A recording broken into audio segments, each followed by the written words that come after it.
TP വധക്കേസ് പ്രതികൾക്ക് ശിക്ഷായിളവ് നൽകാനുള്ള നീക്കത്തിനെതിരെ ഗവർണറെ കണ്ട് കെ രമ MLA രാജ്ഭവനിലെത്തിയായിരുന്നു കൂടിക്കാഴ്ച. സർക്കാർ നീക്കത്തിനെതിരെ ഗവർണർക്ക് കത്ത് നൽകി. പേര് വിവരങ്ങൾ അടങ്ങിയ പട്ടിക തനിക്ക് മുന്നിൽ വന്നാൽ ഒപ്പിടില്ല എന്ന് ഗവർണർ ഉറപ്പു നൽകിയതായി കെ രമ പറഞ്ഞു.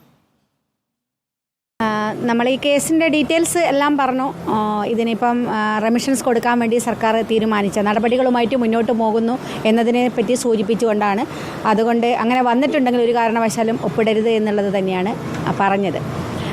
പക്ഷേ ബഹുമാനപ്പെട്ട ഗവർണർക്ക് നമ്മുടെ കേസിനെ സംബന്ധിച്ച് വളരെ കൃത്യമായി എല്ലാ കാര്യങ്ങളും അറിയാം. എല്ലാ ഡീറ്റെയിൽസും ഗവർണറുടെ കയ്യിലുണ്ട്. അപ്പോൾ ഗവർണർ പറഞ്ഞത് ഹൈക്കോടതിയുടെ വിധി വളരെ ക്ലിയറാണ്. ഒരു കാരണവശാലും 20 വർഷത്തിനുള്ളിൽ അവർക്ക് റെമിഷൻസ് കൊടുക്കാൻ പാടില്ല. അതുകൊണ്ട് അത് വരുന്ന പ്രശ്നമില്ല, വന്നാലും ഒപ്പിടുന്ന പ്രശ്നമില്ല എന്ന് തന്നെയാണ് ബഹുമാനപ്പെട്ട ഗവർണർ പറഞ്ഞത്. അതുകൊണ്ട് ഒന്നും പേടിക്കാനില്ല, ഇതിനകത്ത് മറ്റൊരു നീക്കവും നടക്കില്ല എന്ന് ബഹുമാനപ്പെട്ട ഗവർണർ പറഞ്ഞിട്ടുണ്ട്. അശ്വിൻ ഡിയാഗോ ചേരും വിശദാംശങ്ങളുമായി. അശ്വിൻ, ഇപ്പോൾ പ്രതികൾക്ക് ശിക്ഷായിളവ് നൽകാനുള്ള നീക്കത്തിനെതിരെ ഇപ്പോൾ ഗവർണറെ കണ്ടിരിക്കുകയാണ് കെ രമ. ഗവർണറുടെ നിലപാട് എന്താണ് ഇക്കാര്യത്തിൽ?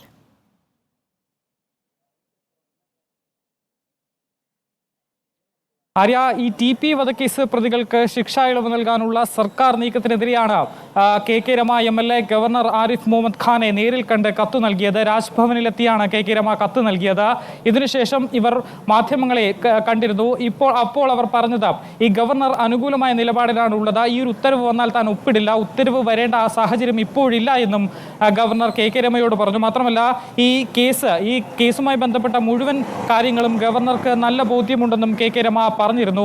മാത്രമല്ല, നേരത്തെ തന്നെ ഈ ഒരു വിഷയത്തിൽ സർക്കാരിനെതിരെ കടുത്ത വിമർശനമാണ് കെ രമ ഉന്നയിച്ചത്. ഈ jail superintendent, Kannur central jail superintendent city police കമ്മീഷണർക്ക് നൽകിയിട്ടുള്ള കത്തിന്റെ പകർപ്പ് ഉന്നയിച്ചുകൊണ്ടായിരുന്നു ഇവർ ഈ ആരോപണങ്ങൾ ഉന്നയിച്ചത്. ഈ സർക്കാരിന് ടിപി കേസ് പ്രതികളെ ഭയമാണ്. കാരണം ഈ പ്രതികൾ ചില വെളിപ്പെടുത്തലുകൾ നടത്തും. അങ്ങനെയെങ്കിൽ പല നേതാക്കളും ജയിലിലാകുമെന്ന ഭയം സംസ്ഥാന നേതൃത്വത്തിനുണ്ട് എന്ന് രമ ആരോപിച്ചിരുന്നു. മാത്രമല്ല, ഈ ഒരു കേസിൽ ഈ സർക്കാർ ഈ പ്രതികൾക്കൊപ്പം നിൽക്കുന്നത് കേരളം വെറുത്ത പ്രതികൾക്കൊപ്പമാണ് ഈ സർക്കാർ നിൽക്കുന്നത്. അത് അവരെ പ്രീതിപ്പെടുത്താൻ വേണ്ടിയാണ് എന്നുള്ളതാണ് കെ രമയുടെ ഏറ്റവും പ്രധാനപ്പെട്ട ആരോപണം. നേരത്തെ തന്നെ ഈ ഒരു കത്ത് പുറത്തു വന്നിരുന്നു. അതായത് ഈ സർക്കാർ ശുപാർശ കൊണ്ട് നിർദ്ദേശമനുസരിച്ച് ഇളവ് പുറത്തേക്ക് വരേണ്ട പ്രതികളുടെ പേര് ജയിൽ സൂപ്രണ്ട് നേരത്തെ ഒരു സമിതി പുറത്തു പറഞ്ഞിരുന്നു. ഇതിൽ ഈ ടിപി കേസിൽ അകപ്പെട്ട 3 പേരുടെ പേരും പ്രതികൾക്ക് ശിക്ഷാ ഇളവ് നൽകുന്നതിനെതിരെ ഗവർണറെ കണ്ട് കത്ത് നൽകിയിരിക്കുകയാണ് കെ രമ. ഇപ്പോൾ അശ്വിൻ ഡിയാഗോ ആണ് വിശദാംശങ്ങൾ നൽകിയത്.